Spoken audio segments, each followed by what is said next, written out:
তাহলে প্রেসি মানে কি বললাম, সারাংশ বা ভাবার্থ। ইয়ে precis is the gist of a passage, অর্থাৎ কোন একটা অনুচ্ছেদের সারাংশ, ঠিক আছে, সেটাকে বলা যায় precis. A precis give only essential points of the original passage, অর্থাৎ একটা প্রেসি কি দেবে, যে শুধুমাত্র এসেনশিয়াল পয়েন্ট অর্থাৎ প্রয়োজনীয় তথ্যটুকু দেবে অফ দ্য অরিজিনাল প্যাসেজ অর্থাৎ আসল অনুচ্ছেদের। তো প্রসেস অফ প্রেসি রাইটিং কি হচ্ছে, যে কিভাবে প্রেসি রাইটিং একটা লিখবে, যে রিড দ্য প্যাসেজ কেয়ারফুলি, অর্থাৎ প্রথমে প্যাসেজটাকে কেয়ারফুলি ভালোভাবে পড়বে। 2 নম্বর হচ্ছে নোট ডাউন এফেক্টিভ লাইনস, অর্থাৎ যেগুলো কার্যকরী লাইন মনে হবে, এফেক্টিভ লাইন যেগুলো মনে হবে সেইগুলোকে নোট ডাউন করবে, আন্ডারলাইন করতে করে দিতে পারো কোশ্চেনের উপরে। 3 নম্বর হচ্ছে থিঙ্কে কনটেক্সচুয়াল হেডলাইন, অর্থাৎ পড়ার পরে সবার প্রথমে যেটা ভাবতে হবে সেটা হচ্ছে কনটেক্সচুয়াল মানে প্রাসঙ্গিক, তাৎপর্যপূর্ণ বা প্রাসঙ্গিক একটা শিরোনাম তোমাকে বাছতে হবে, মনে করতে হবে।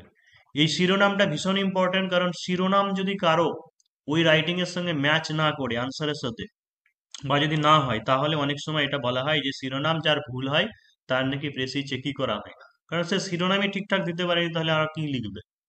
তো শিরোনামটা সেই জন্য বিশাল ভীষণ ভীষণ ভাইটাল পয়েন্ট। যদি একটা প্রেসি রাইটিং এ 15 নম্বর থাকে, তাহলে জেনে রাখবে যে 3 থেকে 4 নম্বর আছে তোমার শিরোনাম, শিরোনামের জন্য।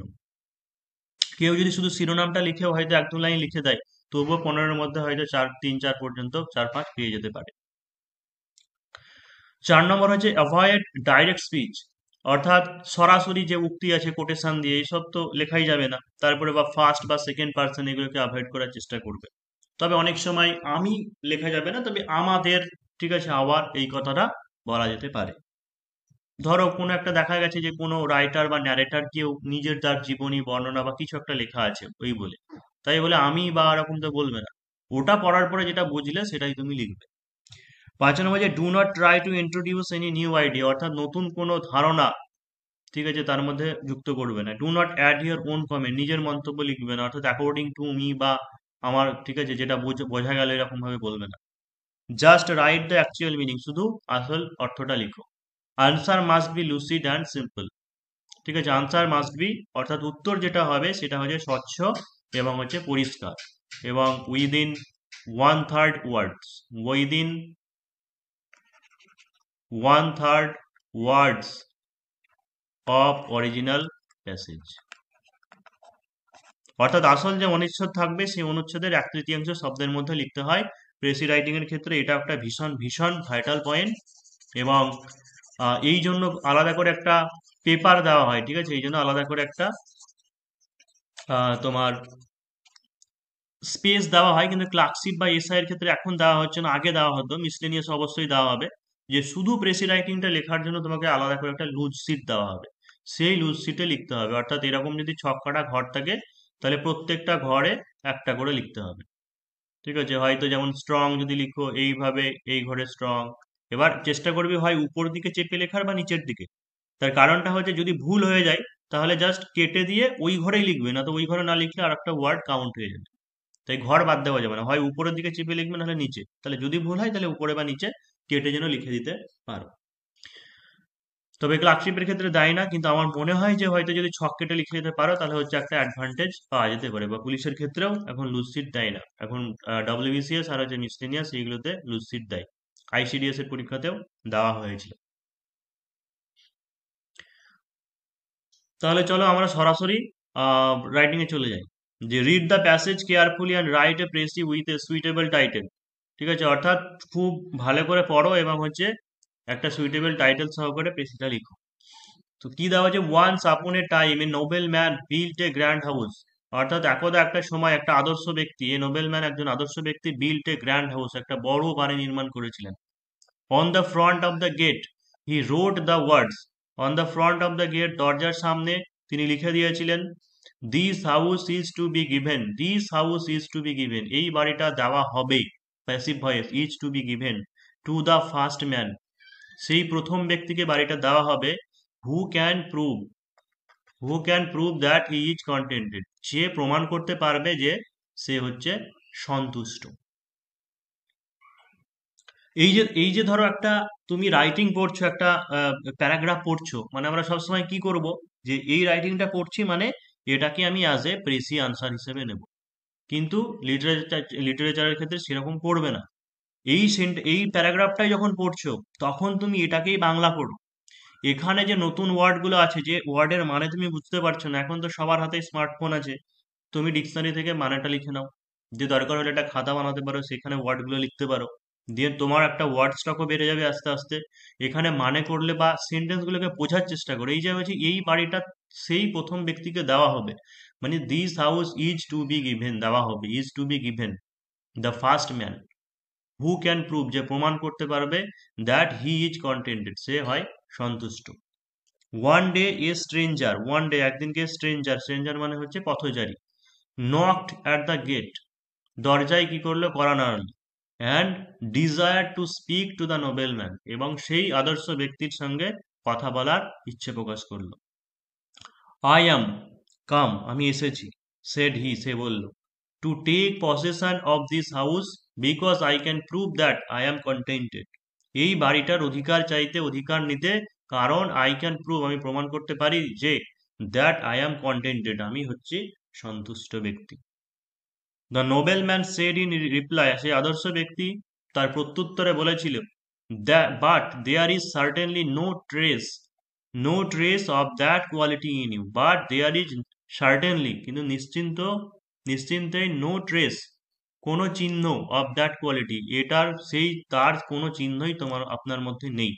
ইফ ইউ আর কন্টেন্টেড, যদি আপনি সন্তুষ্ট হতেন, you would not wish to get possession of my house, you would not wish, আপনি ইচ্ছা প্রকাশ করতেন না, to get possession of my house, আমার বাড়ির অধিকার চাইতে, আমার বাড়ির অধিকার চাওয়ার ইচ্ছে প্রকাশ করতেন না যদি আপনি সন্তুষ্ট হতেন। তো হতেই পারে এরকম একটা প্যারাগ্রাফ দিয়ে তোমার এটাকেই বঙ্গানুবাদ করা, এটাও থাকতে পারে ক্লার্কশিপে। তাই যখনই প্যারাগ্রাফটা পড়ছো বঙ্গানুবাদটাও করো, নতুন ওয়ার্ডগুলোও শেখো, আর শুধু ওইরকম ভাবে পড়বে না, অর্থাৎ সেন্টেন্স গুলোকে কিভাবে লেখা আছে সেইগুলোও দেখো। মানে এমন নয় যে এই প্যারাগ্রাফের সেন্টেন্স মানে এই প্রেসি রাইটিং, তা নয়। আমি যেগুলো ট্রান্সলেশনের সময় করাবো সেইগুলো তা নয়। তাই তো, অনেকে তো এটাই ভাবো, যে অনেকে যেমন আমার প্রায় বলো যে দাদা ট্রান্সলেশন হচ্ছে না, তাই বলে ট্রান্সলেশনের ক্লাস হচ্ছে না। আরে আমি যখন একটা রিপোর্ট রাইটিং লেখাচ্ছি তখন বাংলা থেকে ইংরেজি করাচ্ছি, আমি যখন একটা প্রেসি রাইটিং লেখাচ্ছি তখন সেটা মানেগুলো বলছি, বা বাংলা, যেমন এটা প্রথমে আগে বাংলা করে নেবো তারপরে ইংরেজি করাবো। তারপরে কি বলছো যে দাদা ট্রান্সলেশনের ক্লাস হচ্ছে না, মানে তোমাদের কাছে কি হয়েছে যে ট্রান্সলেট বলতে হবে যে এটা আমি আজকে ট্রান্সলেশনের ক্লাস করাবো বাংলা থেকে ইংরেজি, মানে ওটা ট্রান্সলেশনের ক্লাস। আর এটা রিপোর্ট রাইটিং করালে সেটা ট্রান্সলেশনের ক্লাস নয়। এই ভুল ধারণাগুলো এখন থেকে আউট করো। তাহলে দেখো এটা পড়ে নিলে, এটা দেখো মানে তো আমি সহজ করে বলেই দিলাম, বা এমনিতে সহজই আছে, ঠিক আছে। এবার ব্যাপারটা হচ্ছে এটাই যে আমি যখন প্রেসি আনসারটা লিখবো তাহলে কিভাবে লিখবো, কেমন করে লিখবো, যে এই লোকের কথা বা এই গল্পের কথা বলবো নাকি বলবো না। ঠিক আছে, তো এইরকমই দেখবে যে বিভিন্ন বইতে বিভিন্ন রকম লেখা থাকতে পারে, কোনো বইতে এই গল্পের প্রসঙ্গটা বলবে, কোনো বইতে হয়তো গল্পের প্রসঙ্গটা নাও বলতে পারে। তো দুটো টাইপ, ঠিক আছে, দুটো টাইপে তুমি লিখতে পারো। ফার্স্ট টাইপ কি, যে একটি বড় বাড়ি নির্মাণ করে, আচ্ছা, প্রথমে কি বলেছি যে প্যারাগ্রাফটা পড়ে নিলে, প্যারাগ্রাফটা পড়ে নেওয়ার পরে এফেক্টিভ লাইন, এখানে এফেক্টিভ লাইন বলতে সেরকম কিছু নেই, শুধু লাস্টের এই যে কথাটা দেওয়া আছে এটাই, যে but there is certainly no trace of that quality in you if you are contented, এটা যে যদি আপনি সন্তুষ্ট হতেন, you would not wish to get possession of my house, অর্থাৎ এটাই বলতে চাইছে যে সন্তুষ্ট ব্যক্তি তারাই যারা অন্যের অধিকার চায় না, অন্যের কোনো সম্পত্তিতে হস্তক্ষেপ করে না, বা অন্যের কোনো সম্পত্তি অর্জন করার চেষ্টা করে না। মানে আসল এফেক্টিভ লাইন যদি বলো তাহলে এটাই মেসেজ দিতে চেয়েছি। তাহলে সন্তুষ্ট ব্যক্তি, ঠিক আছে, মানে তুমি এটা যে টাইটেলটা বা শিরোনামটা দিতে পারো সেটাই, যে সন্তুষ্ট ব্যক্তি। এবার শিরোনাম মানে এরকম নয় যে শিরোনাম মানে তুমি হয়তো ভাবছো যে আমি শিরোনামেই বলে দেবো যে কি বলতে চাইছি, তা নয়। শিরোনাম মানে হচ্ছে কিউরিওসিটি, কৌতূহল থাকবে, অর্থাৎ জাস্ট কোন বিষয় নিয়ে লিখছো সেই বিষয়টা উল্লেখ থাকবে, যে এ কন্টেন্টেড পার্সন, এটাই শিরোনাম হবে। তো হচ্ছে একটি বড় বাড়ি নির্মাণ করে এক মহান লোক সেটিকে এক সন্তুষ্ট লোকের কাছে হস্তান্তর করার কথা ঘোষণা করলেন। এক পথচারী সেই বাড়ির অধিকার চাইলে সেই মহান ব্যক্তিটি তাকে এটা বলে বের করে দেয় যে অন্যের সম্পত্তি দখল করতে যাওয়া ব্যক্তির মধ্যে সন্তুষ্টির গুণাবলী থাকতে পারে না। তাহলে এখানে কি হলো, সেই বলে না যে সাপও মরলো লাঠিও ভাঙলো না, তাই। তো এইটা লেখাটাই বেশি ঠিক হবে, যে এক বড় বাড়ি নির্মাণ করে এক মহান লোক সেটিকে এক সন্তুষ্ট লোকের কাছে হস্তান্তর করার কথা ঘোষণা করলেন। এক পথচারী সেই বাড়ির অধিকার চাইলে মহান ব্যক্তিটি তাকে এটা বলে বের করে দেয় যে অন্যের সম্পত্তি দখল করতে যাওয়া ব্যক্তির মধ্যে সন্তুষ্টির গুণাবলী থাকতে পারে না। তাহলে আমার এটাও বলা হলো, আবার হচ্ছে কি মেসেজ বা আসল কি বলতে চেয়েছে সেটা আমি লাস্ট লাইনে বললাম। এবার কেউ যদি এরকমও লিখো, ঠিক আছে, কেউ কেউ এরকম বলে যে এরকম ভাবে লেখা উচিত নয়, শুধু আসল কথাটা মানে হচ্ছে যে আদর্শ ব্যক্তি নিজের যা কিছু আছে সেটা নিয়েই সন্তুষ্ট থাকে, সন্তুষ্ট ব্যক্তিরা অন্যের সম্পত্তি অধিকার করার চেষ্টা করে না। ওটা এটা যাই হোক, দুটোর মানে অর্থ একই। এবার প্রেসি মানে হচ্ছে এটাই, যে তুমি ব্যাপারটাকে বুঝেছো কিনা এবং আসল কথাটুকু তুমি লিখেছো কিনা, সেটাই হচ্ছে আসল কথা। তাহলে কি লিখবো, দেখো যে সন্তুষ্ট ব্যক্তি, ঠিক আছে, বা দ্য মোস্ট কন্টেন্টেড পার্সন বলতে পারো। তাহলে উপরে যে টাইটেলটা হবে, টাইটেল কোনোদিন এই পেসি রাইটিং এর ক্ষেত্রে টাইটেল যেটা হয়, টাইটেলটা কাউন্ট হয় না ওয়ার্ড হিসাবে, ঠিক আছে, সেই জন্য উপরে এখানে লিখছি যে the most contented person, most contented person, এটা শিরোনাম দিয়ে দিলাম। এবার যেগুলো লিখবো সেইগুলো হচ্ছে প্রত্যেকটা ঘরে নিচে নিচে একটা করে, মানে একটা ঘরে একটাই ওয়ার্ড লিখবো। যে কি বলেছে, একটি বড় বাড়ি নির্মাণ করে এক মহান লোক সেটিকে এক সন্তুষ্ট লোকের কাছে হস্তান্তর করার কথা না ঘোষণা ঘোষণা করলে। আর এই পেশি লেখার ক্ষেত্রে কিন্তু যেটা হচ্ছে সিম্পল সেন্টেন্স, ঠিক আছে, সিম্পল সেন্টেন্স তোমাকে গঠন করা শিখতে হবে। মানে কমপ্লেক্স মানে কি, যেহেতু সেহেতু তারপরে কারণ অ্যাজ এরকম দিয়ে লিখলে সেন্টেন্স হয়তো বড়ও হবে বা শুনতে ভালোও লাগে না। মানে সিম্পল সেন্টেন্স ব্যবহার করা উচিত প্রেসি রাইটিং এর ক্ষেত্রে। তাহলে একটি বড় বাড়ি নির্মাণ করে, তাহলে নির্মাণ করা ইংরেজি কি বলি আমরা, মানে বাড়ি তৈরি করাকে কি বলি, বিল্ড হতে পারে, বিল্ড থেকে বিল্ডিং করতে পারো, বা কনস্ট্রাক্ট বলে, কনস্ট্রাক্ট থেকে কি করব, কনস্ট্রাক্টিং, তাই তো। তাহলে হচ্ছে নির্মাণ করে মানে হচ্ছে constructing, constructing a big house. এবার একটা ঘরে একটা লিখবে, কারণ এখানে শুধু একটা লেটার নয়, ঠিক আছে, এখানে শুধু একটা লেটার নয়, একটা কি ওয়ার্ড, হচ্ছে একটা ওয়ার্ড। তো অনেকেও টিচারকেও আমি অনেক নাকি বলতে শুনেছি, যে বলেছে অনেক স্টুডেন্ট যে বা ইন প্রিপোজিশন এগুলো নাকি ওয়ার্ড হিসেবে কাউন্ট হয় না, এটা একদমই ভুল কথা। অবশ্যই এখানে হচ্ছে একটা ওয়ার্ড, ছাড়া সেন্টেন্সটা অসম্পূর্ণ। তাই কনস্ট্রাক্টিং এ বিগ হাউস। এবার দেখো প্যারাগ্রাফে যেটা দেওয়া আছে সেটা হচ্ছে গ্র্যান্ড হাউস বলা আছে। তো গ্র্যান্ড মানে বড়, ঠিক আছে, সেই কারণে জন্য এখানে কি করবে, যে ওর সিনোনিম ব্যবহার করার চেষ্টা করবে, অর্থাৎ আসল অনুচ্ছেদ থেকে ওয়ার্ডগুলো একটু সিনোনিম জানা থাকলে পরে সেইগুলোকে লেখার চেষ্টা করবে, তাহলে একটু বেশি ভালো হয়।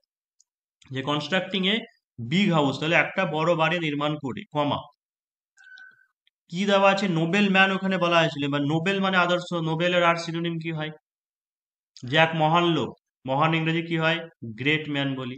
তাহলে কি হবে, যে গ্রেট ম্যান, গ্রেট ম্যান। তাহলে ভালো করে বোঝো, একটি বড় বাড়ি নির্মাণ করে, স্যার হাউসটা বাদ গেল। সরি,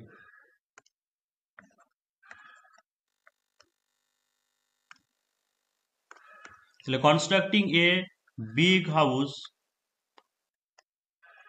এ গ্রেট ম্যান, তাহলে একটি বড় বাড়ি নির্মাণ করে এক মহান, মানে গ্রেট ম্যান, মহান ব্যক্তি, সেটিকে একটি সন্তুষ্ট লোকের কাছে হস্তান্তর করার কথা ঘোষণা করলেন।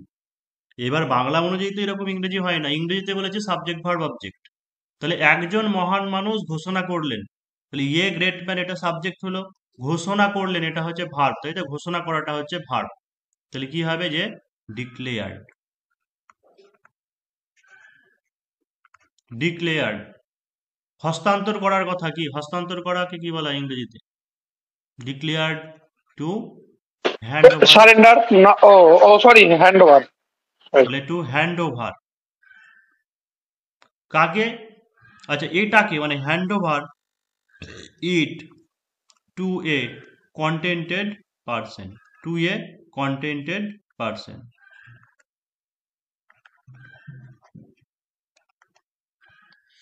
এক পথচারী সেই বাড়ির অধিকার চাইলে, এক পথচারী সেই বাড়ির অধিকার চাইলে সেই মহান ব্যক্তিটি তাকে এটা বলে বের করে দেয় যে অন্যের সম্পত্তি দখল করতে যাওয়া ব্যক্তির মধ্যে সন্তুষ্টের গুণাবলী থাকতে পারে না। অনেকটা বড় সেন্টেন্স, তাই ছোট করে বোঝাচ্ছি যে এক পথচারী, তাহলে এ ওখানে স্ট্রেঞ্জার ছিল, তাই সিনোনিম ব্যবহার করতে পারো, সেটা হচ্ছে ওয়েফেয়ারার। ওয়েফেয়ারার মানে হচ্ছে পথচারী। তো হচ্ছে এ ওয়ে বা তুমি একটা আননোন পার্সন বা এরকম কিছু বলতে পারো যদি মনে না পড়ে। তো হচ্ছে এ ওয়েফেয়ারার ডিম্যান্ডেড, চেয়েছিল, ডিম্যান্ডেড চেয়েছিল অধিকার, ঠিক আছে, সেই বাড়ির অধিকার চেয়েছিল। A wayfarer demanded the possession of the house. একটু ছোট করে দিলাম কারণ ওইভাবে করতে গেলে অনেকটা সেন্টেন্সটা খুবই জটিল হয়ে যাবে, ঠিক আছে, তাই কেটে নিলাম।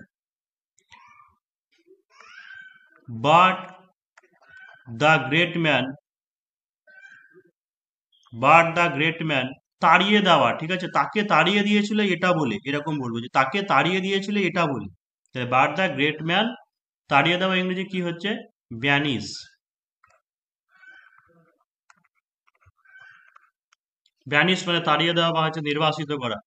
তো হচ্ছে বাট দ্য গ্রেট ম্যান ব্যানিশড হিম, ব্যানিশড হিম এটা মানে বলে, বলে কি হবে তাহলে saying, him saying that, saying that কি দেওয়া আছে যে অন্যের অধিকার চাওয়া বা অন্যের অধিকার অর্জন করা, এটা বলে যে অন্যের সম্পত্তি দখল করা, ঠিক আছে, অন্যের সম্পত্তি দখল করা বা অর্জন করা। দ্যাট অ্যাকুয়ার থেকে কি হচ্ছে? অ্যাকুয়ারিং, যে অ্যাকুয়ারিং আদার্স প্রপার্টি, অন্যের সম্পত্তি অর্জন করা বা দখল করা, acquiring others property is not the, হয় না সন্তুষ্টের গুণাবলী। তাহলে is not the quality of a contented person.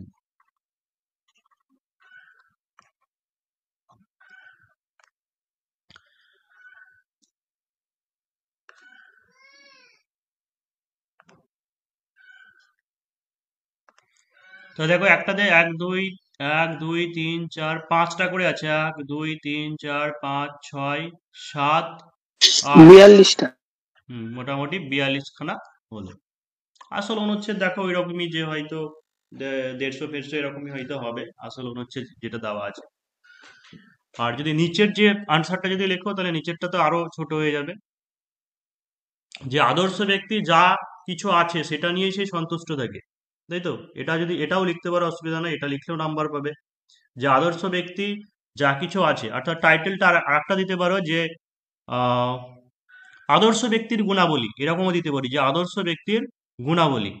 তাহলে কি করব যে কোয়ালিটি, অর্থাৎ quality of A contented person, quality of A contented person মানে আদর্শ ব্যক্তির গুণাবলী, এটা হচ্ছে শিরোনাম।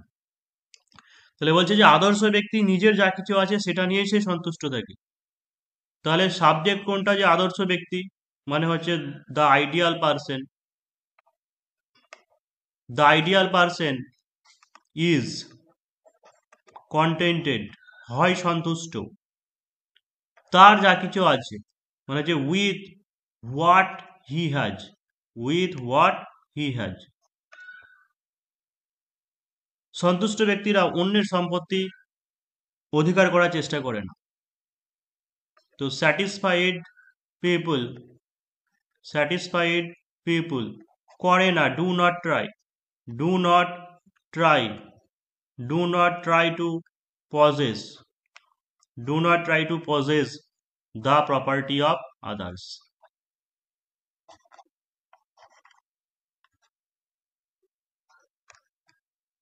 স্যার এটা আমি এরকম করতে পারি, do not capture other people property. Hmm sir sir আগেরটা